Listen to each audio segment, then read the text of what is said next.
밥 먹자 이제. 그러니까 거부도 안 하고 네 알겠습니다. 단식을 마치고 간 병원이 양지병원이라고요? 아 결국에 신천지 지키려고 단식했구나. 이번 단식을 통해서 사람들은 놀리고 막 비꼬고 결국 신천지를 지키려고 한 거냐라고 비판을 하지만 장동혁 대표는 얻어간 게 정말 많습니다. 거기에 딱 안 온 정치인이 한 명밖에 없어요. 한동훈이죠. 보수에서 한동훈은 사실상 외톨이가 되었다. 더더욱 고립시켰고 한동훈의 제명 때문에 비판받고 있던 내용들이 많이 줄어들었습니다. 장동혁 개인 입장에서는 최고의 수를 뒀다고 저는 생각을 합니다.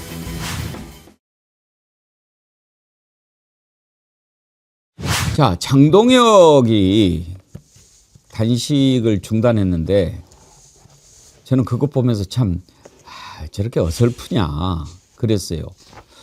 이제 죽겠으니까 좀 빨리 좀 어떻게 뭐 방법이 좀 나왔으면 좋겠는데 아마 머릿속에 한동훈이가 찾아와가지고 무릎 꿇고 절절 비면서 나 때문에 이렇게 하는 것 같은데 미안하다 좀 풀어달라 그러면 못 이기는 척 일어날 건데 저놈은 와줄 생각도 하지 않고 눈치 없는 김재훈이는 옆에 와가지고 나도 같이 단식한다고 그러면서 오히려 더 끌어당기고 막 죽겠는 거죠. 야 이러다가 나 진짜 죽겠는데 한 놈도 옆에서 와가지고 진짜로 이거 고생한다고 그만하라고 하는 놈도 없고 그냥 야 너 잘됐다 계속 너 또 건방 해봐 막 이렇게 하는 판이니까 또 뭐 대충 어디 숨어 사는 것도 아니고 공개적으로 하는 거니까 뭐 몰래 먹을 수도 없고 아주 죽겠는 거죠. 그래서 이제 죽을 꾀를 죽겠으니까 꾀를 낸 게 박근혜가 오면 뭐 되지 않겠어? 유영아 부르면 되겠지.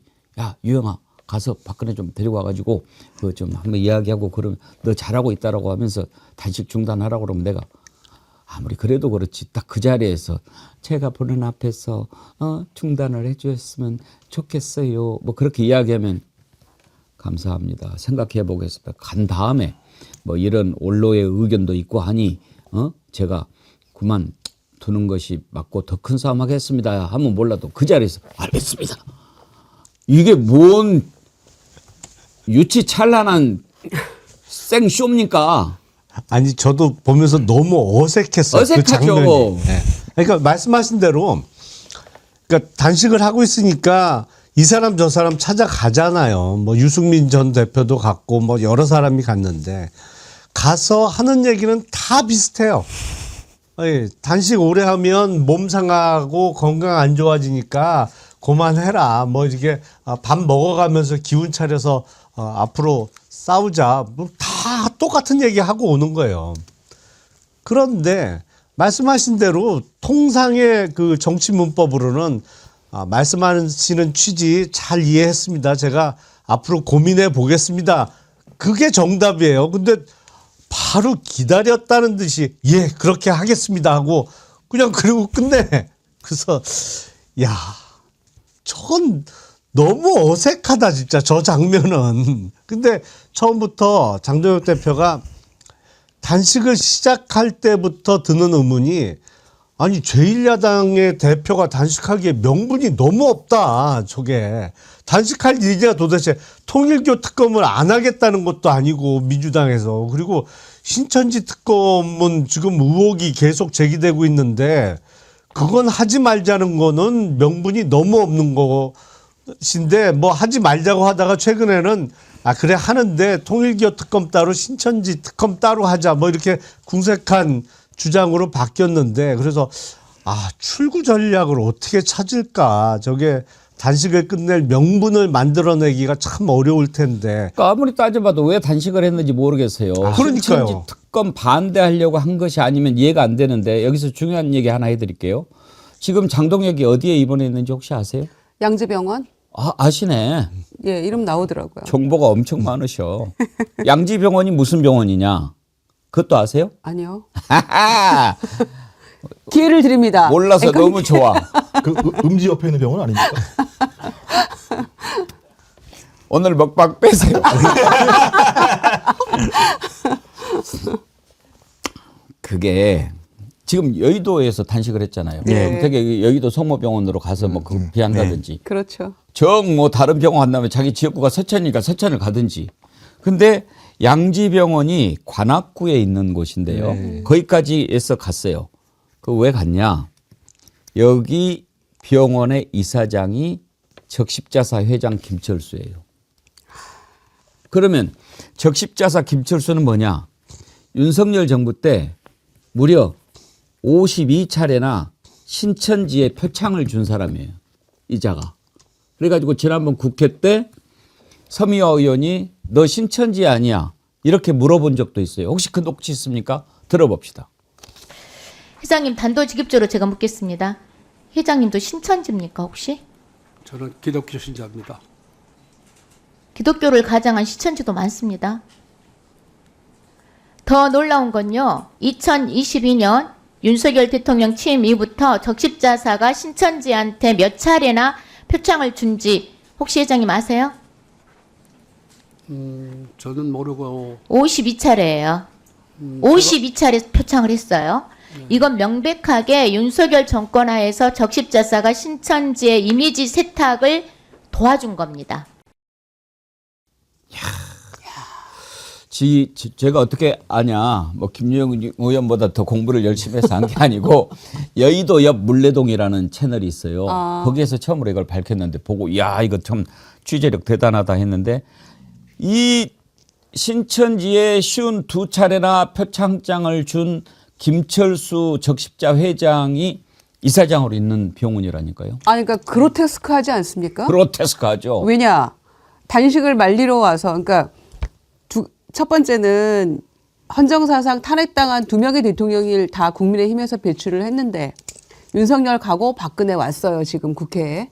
그래서 밥 먹자 이제. 그러니까 거부도 안 하고 네 알겠습니다 했어요. 그런데 박근혜 당대표 때 새누리당으로 이름 바꾼 거 아닙니까? 그래서 신천지랑 관련 있는 거 아니냐고 많은 사람들이 당내에서 반발도 있었어요. 이만희 교주가 내가 새누리당 뭐 이렇게 한 거다, 바꾼 거다 이런 얘기도 나왔다고 하죠. 그런데 단식을 마치고 간 병원이 양지병원이라고요. 예. 이거는 그로테스크하다밖에 할 말이 없는 거예요. 아, 결국에 신천지 지키려고 단식했구나. 이렇게 설명 안 되는 거죠. 그렇게밖에. 그리고 그게 합리적인 의심 네, 아닙니까? 예. 그것도 있지만 저는 이거를 해석을 할 때 특히 장동혁 대표를 해석을 할 때 많이들 범하는 우가 국민의힘의 이익과 장동혁 대표의 이익을 같다고 보시면 그러면 해석이 잘 안 되는 부분이 있습니다. 이게 따로 논다. 국민의힘이 망하고 쪼그라든다고 하더라도 내가 당대표로서 더 버티고 내 정치적 이익이 커진다라고 하면 장동혁 대표는 하는 사람이거든요. 이번 단식을 통해서 사람들은 진보 진영, 민주 진영에 있는 사람들이 놀리고 막 비꼬고 결국 신천지를 지키려고 한 거냐라고 비판을 하지만 장동혁 대표는 얻어간 게 정말 많습니다. 첫 번째로 거기에 딱 안 온 정치인이 한 명밖에 없어요. 한동훈이죠. 그럼으로써 보수에서 한동훈은 사실상 이제 외톨이가 되었다. 더더욱 고립시켰고 한동훈의 제명 때문에 비판받고 있던 내용들이 많이 줄어들었습니다. 그렇게 되면 그리고 장동혁 대표 이렇게 해갖고 너무 우클릭을 해갖고 이거 선거 되겠느냐 이런 얘기도 싹 들어갔죠. 그러니까 국민의힘이 선거에 질 것 같아요. 장동혁 대표 때문에 더 크게 질 것 같은데 장동혁 대표는 당내의 비판을 비가 오는 걸 소나기를 피했다. 그리고 거기에 대해서 은근슬쩍 2월쯤 되면 이제 선거 체제로 바뀌면 이제 선장 흔들지 마라. 이런 식으로 될 거기 때문에 장동혁 개인 입장에서는 최고의 수를 뒀다고 저는 생각을 합니다. 근데 김영남 의원님 이런 경우에 그렇지 않아도 신천지가 지금 계속 너 그것 때문에 그렇죠. 그러는 거냐라고 하는데 좀 어리석지 않나요? 너무 노골적이죠. 너무 대놓고 하는 거지 이거는. 신천지만 가지고 선거를 치르겠다는 겁니까 그러면? 아니, 그러니까 저 김철수 회장은 원래 이제 적십자 회장은 윤석열 정부 때 임명이 된 거고 저 양지병원 설립자예요. 그 관악구에서 수십 년을 저 양지병원을 본인이 처음에 만들어서 그냥 운영을 계속 했던 아시는구나. 사람. 예. 예. 재산이 어마어마한 분이에요. 그렇군요. 네, 재산이 어마어마하고. 그러면 적십자사 회비 좀 많이 냈을까요? 그건 전혀 모르겠어요. 그건 전혀 모르는데 옛날부터 국힘 전신인 뭐 새누리당, 한나라당 때부터 제가 알기로는 재정위원장을 되게 오래 했어요. 그러면은 정말 짱짱한 네, 거죠. 그러니까 예. 많은 하여튼 스폰서 역할을 많이 오랫동안 했던 분인데 적십자사 회장으로 지난 대선 때도 무슨 타이틀 하나 맡았던 거로 제가 기억을 해요. 대선 그러니까 윤석열이도 캠프에서. 참 어리석은 거야. 그렇게 재정위원장 해가지고 돈 갖다 바치고 그러면은 다른 자리를 챙겨줘야지. 병원 이사장 그러면 적십자? 뭐 이렇게 뭐 십자가니까 뭐 이렇게 해서 그야말로 완전히 군대에서 너 그 미대 나왔어? 여기 와서 줄 좀 그어. 너 음대 나왔어? 여 피아노 옮겨. 너 검도해서 파 좀 썰어. 뭐 이런 거 아니에요. 아니 아시잖아요. 단순한 거 왜 그러세요? 검도의 검으로는 파가 안 썰릴 텐데.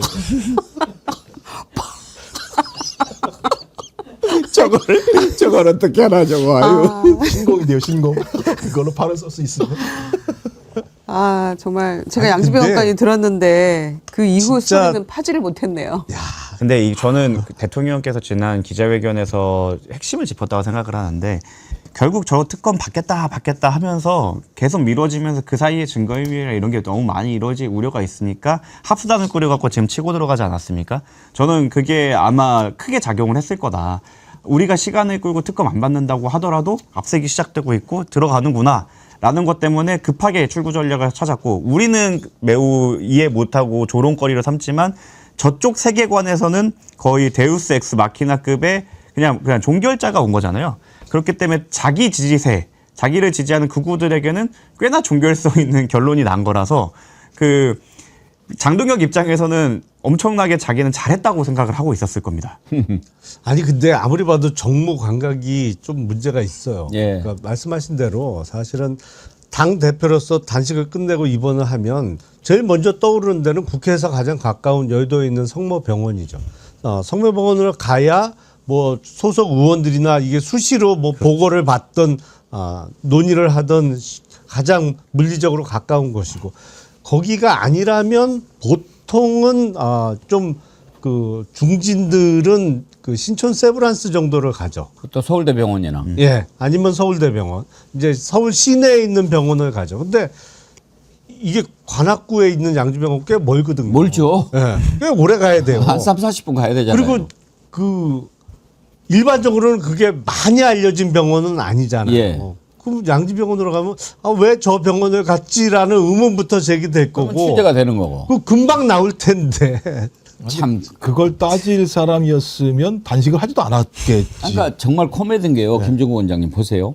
맨 처음에 통일교 특검 하자고 그랬잖아요. 그 전에는 통일교 때문에 코너에 몰리다가 전재수 나오니까 이거 뭔가 되는가 하다가 안 받을 줄 알고 그랬다가 그러면 신천지도 하자고 그러니까 이제 안 돼!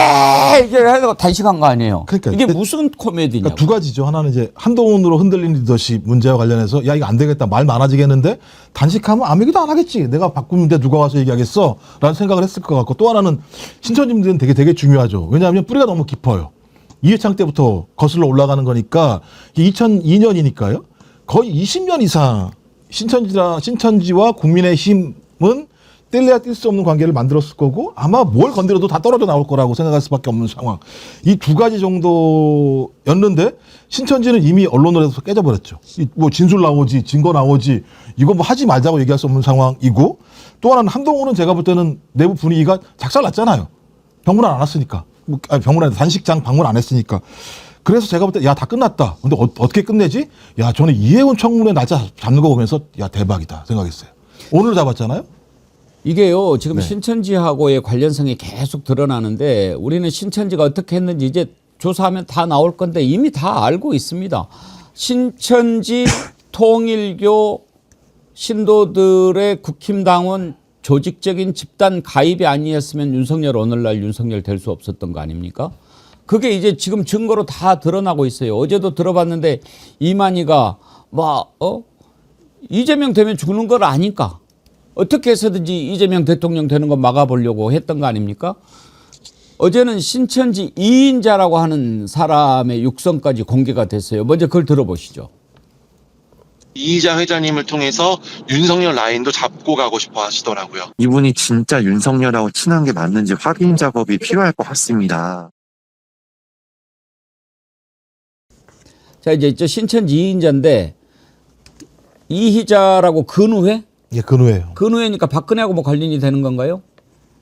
그건 확인을 못 해봤습니다. 그럴 것 같아요. 그런 쪽인 거예요. 그렇게 해서 뭐 어쩌게 하는데 왜 저걸 확인시켰느냐. 이만희가 지시를 했으니까.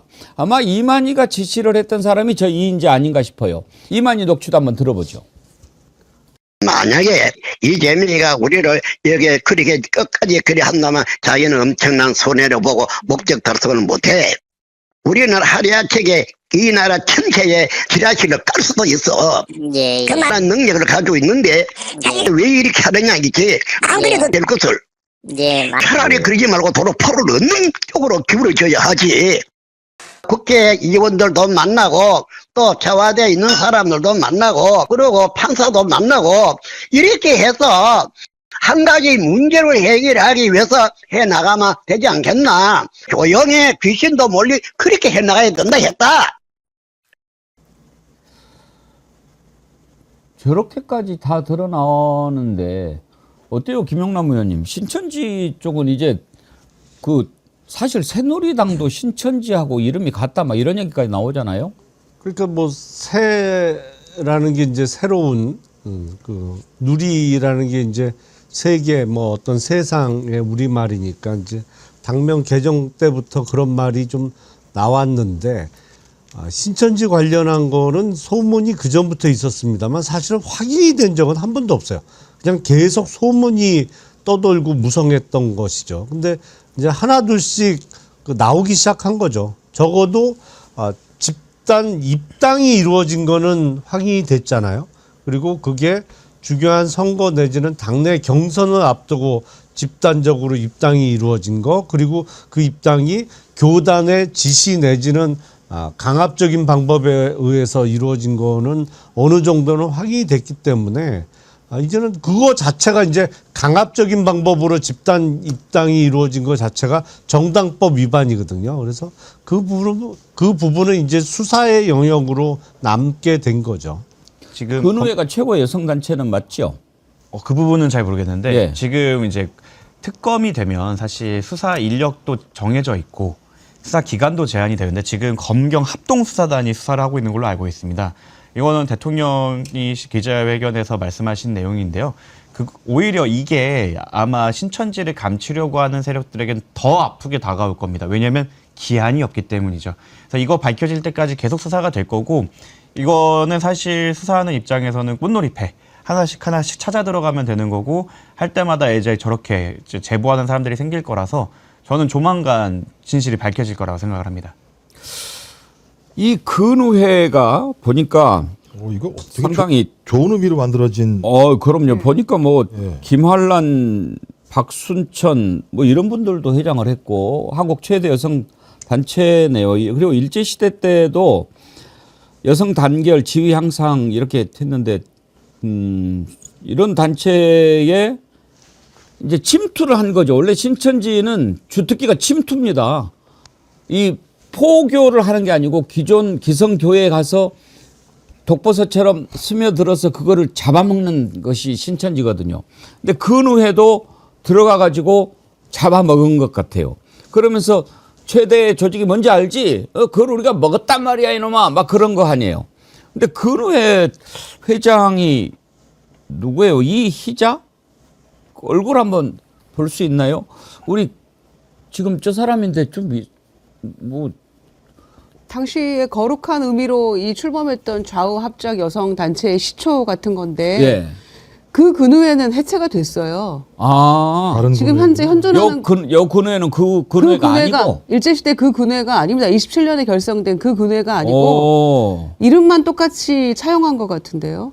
그래서 제가 지금 여성단체라고 하는데 제가 기억이 안 나서. 우리 작가님이 확인해 줬는데 이자가 다시 만들었네요. 그러니까요. 그래가지고 그때 그 근우회는 유경수 아닙니다. 추모제를 매년 지내고 예. 이자는 친박연대 비례 13번을 받고 그랬네요. 예, 그러니까 완전 그러니까 다른 그 근우회로 보면 안 되네. 아닙니다. 그 이름을 쓰면 되나요?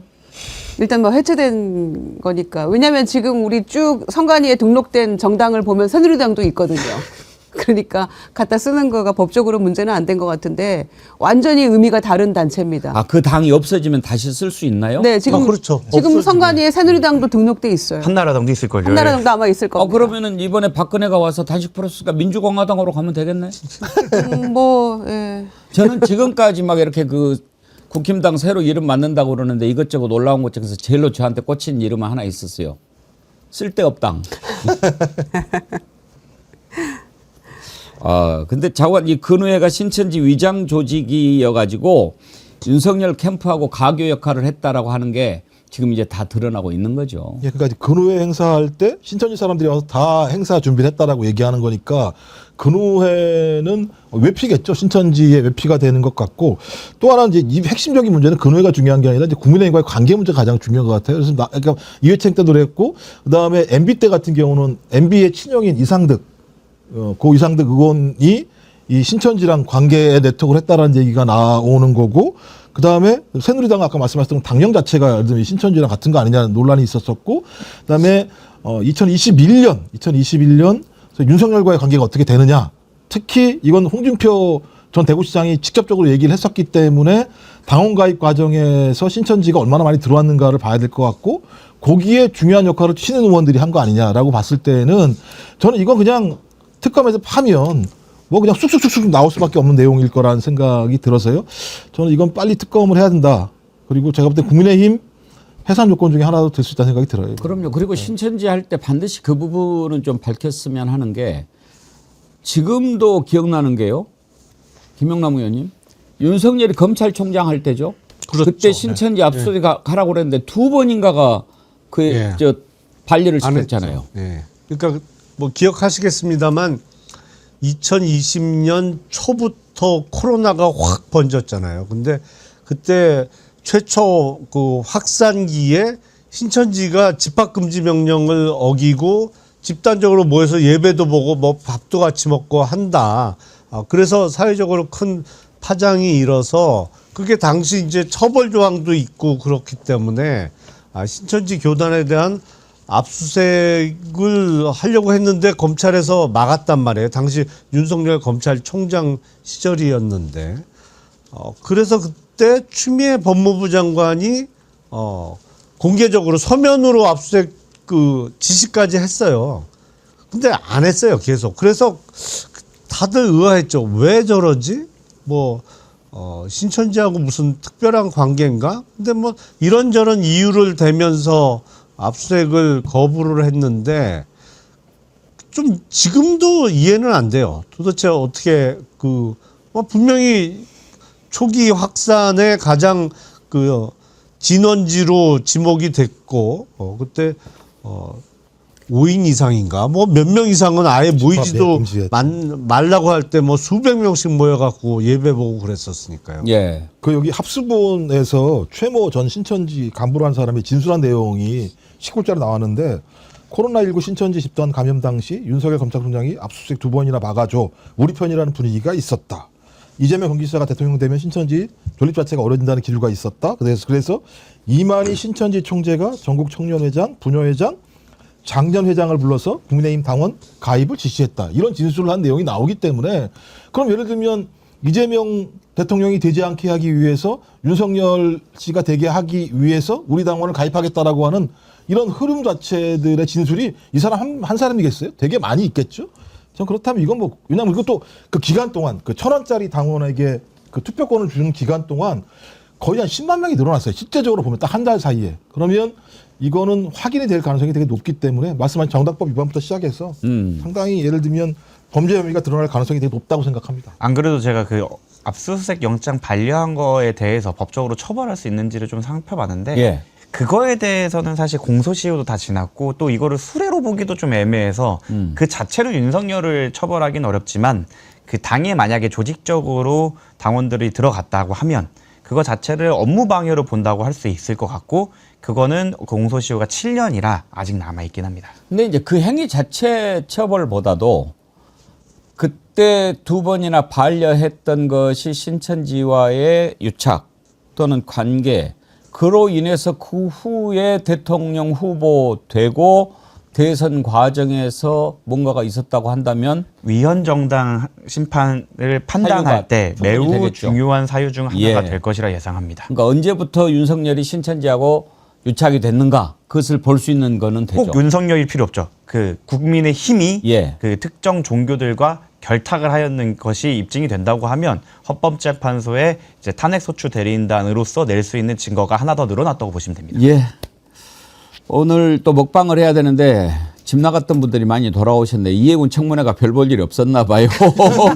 되게 12시 넘으면 많이 들어오셨다가 나가시는데 오히려 더 많이 들어오셨는데 청문회 잠깐 한 두 가지 전해드리면 이해군 후보자가 보좌진 갑질 논란에 성숙하지 못한 언행이었다. 진심으로 사과한다. 이렇게 했고 그리고 지금 서울 반포동의 아주 고급 아파트 당첨 의혹 이거 지금 결혼한 장남을 부양가족으로 이렇게 등록해가지고 받아서 이게 제대로 지금 드러나면 청약도 취소당하고 사법 처리까지 될 수 있는 사안이잖아요.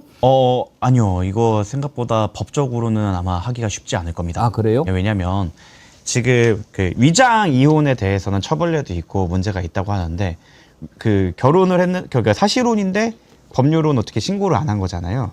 그러니까 어떻게 보면 혼인 신고를 안 한 거잖아요. 근데 사실 대한민국에 그런 사실혼 관계가 엄청 많습니다. 그래서 이거에 대해 처벌을 하는 것 자체는 쉽지 않을 것 같아요. 아, 그래요? 네, 청약 취소 역시 쉽지 않을 것 같습니다. 그 부분에 대해서는 이렇게 해명을 했다네요. 결혼식이 끝났는데 부부 관계가 최악으로 치달아서 혼인 유지가 더 어렵다고 봐서 신고를 미뤘다. 그걸 생각해냈네. 네, 저거를 법적으로 파회하기가 진짜 어려울 아니, 거예요. 근데- 그렇다는데 생각해냈다고. 아니 왜냐면 근데 이혼 그러니까 같이 살잖아요 지금. 네. 그 이후에 혼인 신고도 그러니까 당첨 그 청약을 한 이후에 혼인 신고도 이루어졌고 그리고 지금도 이혼했다는 얘기는 못 들은 것 같은데. 갑자기 사이가 좋아져서 저거를 입증할 수 있는 수십억 대의 차익이 생길 수 있는 아파트를 분양받은 뒤 급속히 사이가 좋아졌다? 아니 근데 이제 저 그렇게 얘기 안 했습니다.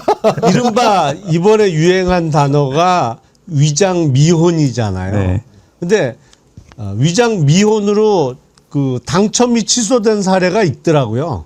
한 3건 정도가 있어요. 그런 사례가. 네, 취소는 될 수 있군요. 네, 네. 그래서 그 사실은 지금 그 이미 주택 청약을 할 때 결혼식을 그 전에 올렸고 그 아들은 세종시에 아파트 전세를 얻어서 이미 세종시에서 살면서 거기 연구원을 다니고 있었던 거 아니냐 이것인데 오늘 이해운 후보자의 답변 내용은 결혼식 이후에 사이가 급격히 나빠져서 그 결혼식을 올렸던 아들은 여전히 자기하고 같이 살고 있었고 세종시에 전세 얻어놨던 아파트에는 살지 않았다.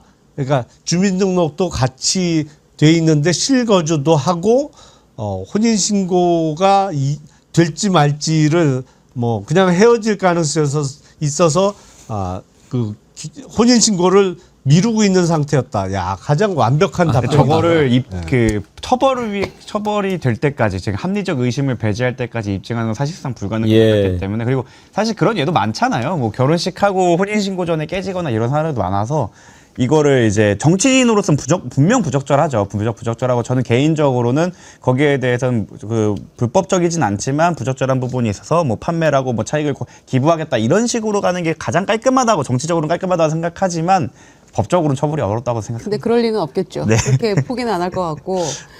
그런데 용산에 전셋집이 있잖아요. 신혼부부 전셋집. 7억 얼마짜리. 그런데 부부 공동명의로 계약을 했어요.